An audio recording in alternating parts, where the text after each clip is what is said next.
Hello ಸ್ನೇಹಿತರೆ, ಕನ್ನಡನ ಓದೋಕ್ಕೆ ಹತ್ತಾರು ಆಟಗಳ ಜೊತೆ ಬಂದಿದ್ದೀನಿ. Welcome to the spoken Kannada development series. ನಾನು ನಿಮ್ಮ ಡಾಕ್ಟರ್ ರಜನಿ ರಾವ್, ನಿಮ್ಮ ಫ್ರೆಂಡ್ ಹಾಗೂ ಕೋಚ್. ಈ ಸಂಚಿಕೆಯಲ್ಲಿ ನಾವು ಕನ್ನಡನ ಚೆನ್ನಾಗಿ ಓದೋದಕ್ಕೆ ಹಲವಾರು ಆಟಗಳನ್ನ ಆಡೋಣ. ನೀವು ಸ್ಕ್ರೀನ್ ಮೇಲೆ ನೋಡ್ತಿದ್ದೀರಾ.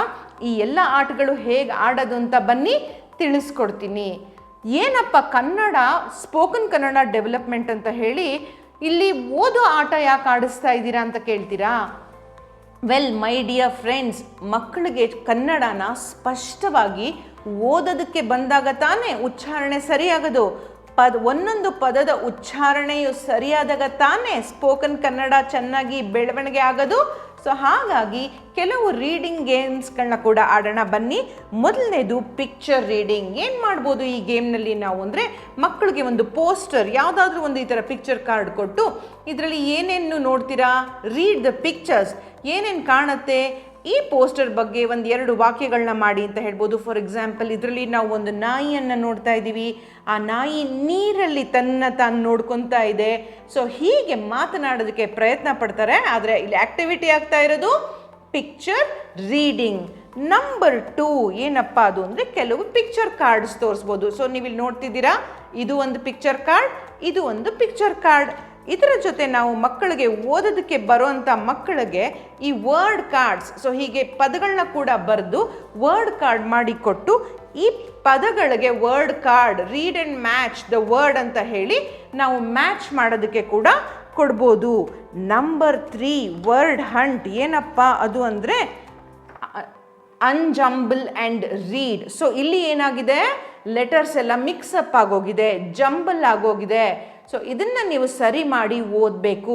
ಟ್ರೈ ಮಾಡ್ತೀರಾ? ಮೊದಲನೇದು ಕ ಲ ಮ, ಇದನ್ನ ಸರಿಯಾಗಿ ಕೂಡಿಸಿದ್ರೆ ಏನಾಗುತ್ತೆ, ಕ ಮ ಲ.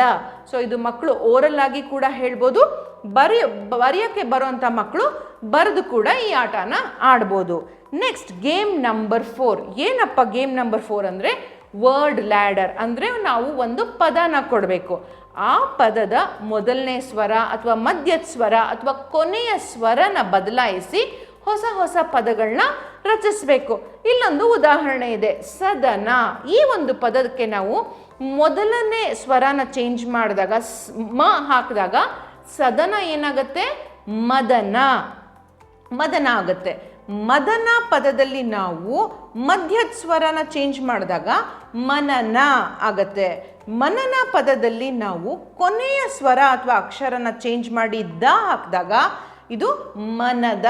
ಹೀಗೆ ಮಕ್ಕಳು ಹೊಸ ಹೊಸ ಪದಗಳನ್ನ ರಚನೆ ಮಾಡಿ ಸ್ಪೋಕನ್ ಕನ್ನಡ ಡೆವಲಪ್ಮೆಂಟ್ನ ಅವರು ಹೊಂದುತ್ತಾರೆ. ನೆಕ್ಸ್ಟ್ 5ನೇ ಆಟ ಯಾವುದಪ್ಪ ಅಂದರೆ, ರೀಡ್ ಬ್ಯಾಕ್ವರ್ಡ್ಸ್. ಅಂದರೆ ಬ್ಯಾಕ್ವರ್ಡ್ ರೀಡಿಂಗ್, ಹಿಂಬದಿಯಿಂದ ಓದೋದು.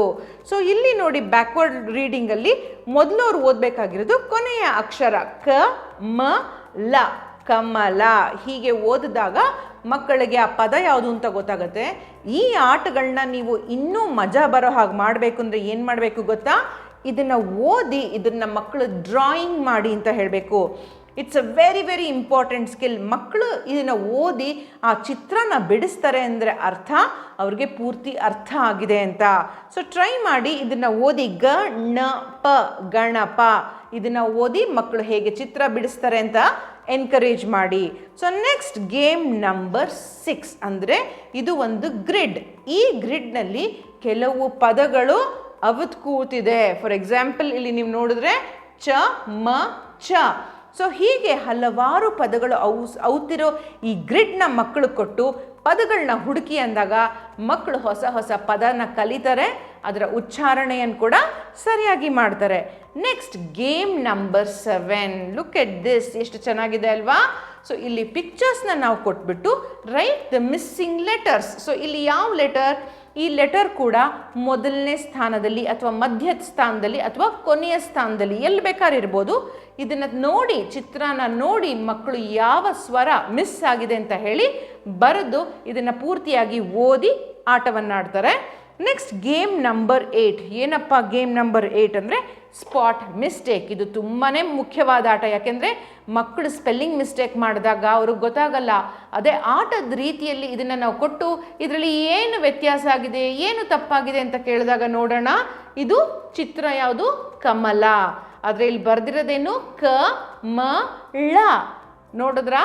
ಆಟದ ಮೂಲಕ ಮಕ್ಕಳು ಇದನ್ನು ಬೇಗ ಗುರ್ತಿಡಿದು ಮುಂದೆ ಅವ್ರು ಬರಿಬೇಕಾದ್ರೆ ಈ ತಪ್ಪುಗಳನ್ನ ಮಾಡಲ್ಲ.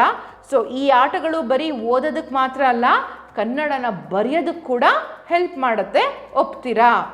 Next game number 9. ಇದನ್ನು ನಾವು ಇಂಗ್ಲೀಷ್ನಲ್ಲಿ ಪ್ಯಾಲಿಂಡ್ರೋಮ್ ವರ್ಡ್ಸ್ ಅಂತ ಕರಿತೀವಿ. ಕನ್ನಡದಲ್ಲಿ ನನಗೆ ಗೊತ್ತಿಲ್ಲ, ದಯವಿಟ್ಟು ನೀವೇ ಪತ್ತೆ ಮಾಡಿ.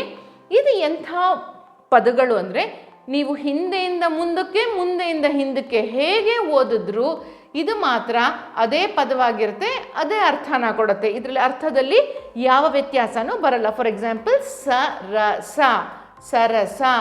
ನೆಕ್ಸ್ಟು ಕನಕ, ನಯನ, ಚಮಚ, ತಾತ, ಕಿಟಕಿ.